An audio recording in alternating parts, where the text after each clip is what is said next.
It is a gorgeous summer day here in Rome, coming to you today from the Borghese Gardens. And I just want to do a follow-up to the video I posted the other day about Americans traveling to Italy. So there was some confusion. A lot of you really want to come to Italy. And so you've been following the Italian consulate webpage. And on their site, they mention that from June 15th, a list of all these countries can come to Italy. And there are still restrictions for USA and a few other countries through June 30th. And so a lot of people took that to mean that after June 30th, Italy is open for everyone. But really that just means that's when that particular decree ends, is June 30th. They've been updating this all throughout the quarantine.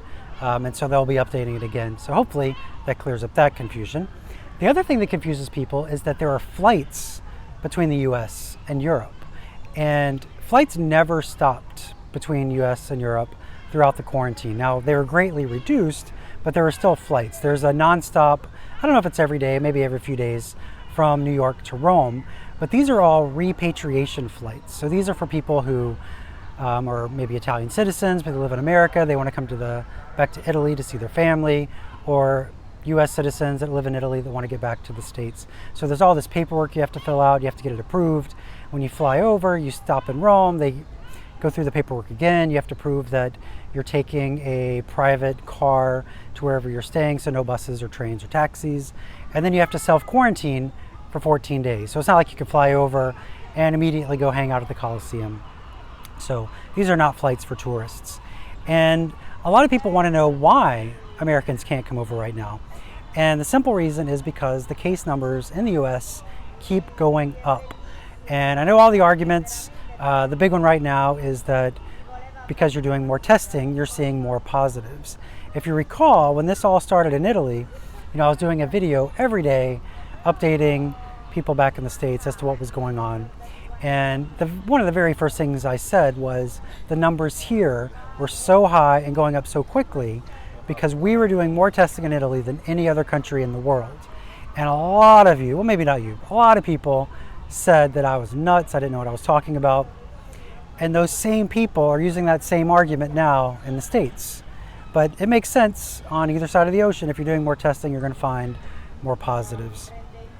So another thing people are saying is that the cases are not that severe.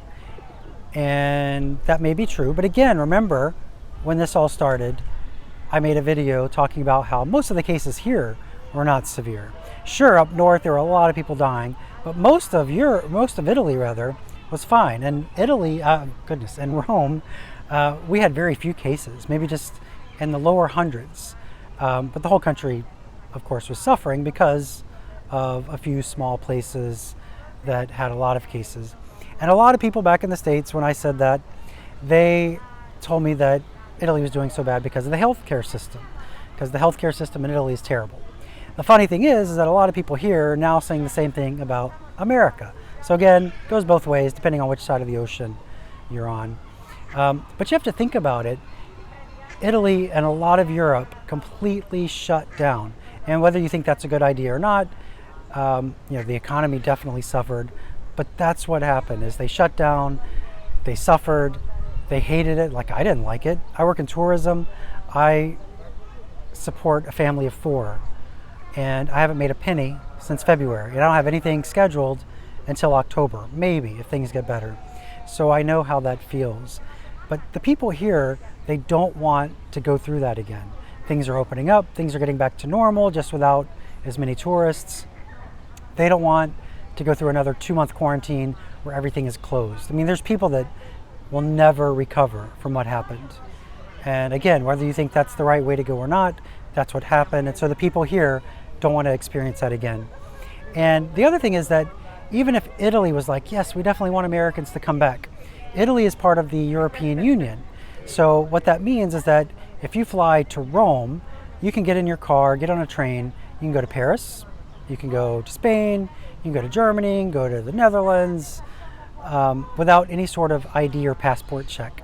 And so even if Italy wanted you, all of the EU has to say it's okay. And I don't know how that works. I don't know if there's a vote. I don't know if some countries have more pull than others. I'm sure it's very political and more complicated than that. But the truth is, the EU has to make that approval. So not just Italy. But hopefully things will improve wherever you are.